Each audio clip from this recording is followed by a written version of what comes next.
Recorded Books and RB Digital present Threads of Suspicion by Dee Henderson, narrated by Johanna Parker. Chapter 1. Evie Blackwell.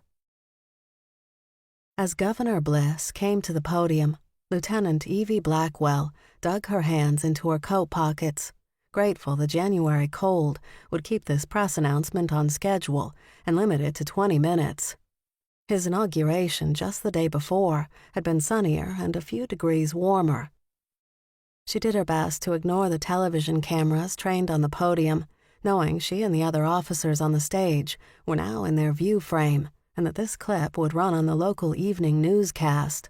The governor, at ease with the crowd, spoke without notes. "Thank you all for coming this afternoon. As one of my first acts as governor, I am pleased to announce the creation of the Missing Persons Task Force. Led by Lieutenant Noble of the Riverside Police Department," he said, motioning toward her in the row behind him. "These detectives will take a fresh look at cold cases across the state of Illinois, where a loved one has gone missing, bringing new insights, questions, and ideas to the table. Working with local police, they will endeavor to find answers and bring needed closure. I know when you are waiting for news, any wait is too long. My sister, Shannon, was missing for 11 years. I never stopped searching. I never gave up hope. And through God's grace and Shannon's courage, she is home again.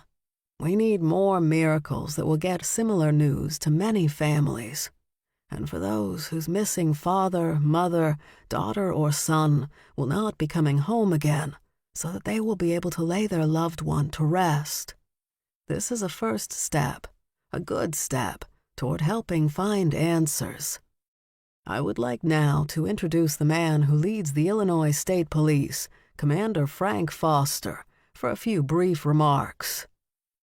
It was official. For the next 2 years, she would be time-sharing between her current job with the Illinois State Police's Bureau of Investigations and the new Missing Persons Task Force. Evie caught the eye of her boyfriend, Rob Turney, in the audience behind the press corps and shared a smile. It had been nice of him to take the day off work, fly down to Springfield from Chicago to be part of her day and this announcement. The commander's remarks concluded, Evie in turn shook hands with the governor, stood for photos with the other task force members, and the event was completed. Evie maneuvered through the crowd to join Rob. "Would you like to say hello to the governor? I can get us a minute with him before he slips away, if you like," she offered, sliding her hand into his. Rob had met then-Governor-elect Bliss at the Christmas party of her friends, Anne and Paul Falcon, and had spoken about the encounter many times since. Anne had gotten Evie her job on the task force, as their friendship covered more than years. Rob considered the crowd around the governor. "I appreciate the thought, Evie, but there will be future occasions when your cases are successfully solved. This signature piece of his administration is going to have his considerable attention. I'll get to talk with him another time." Her hand tightened on his as she smiled.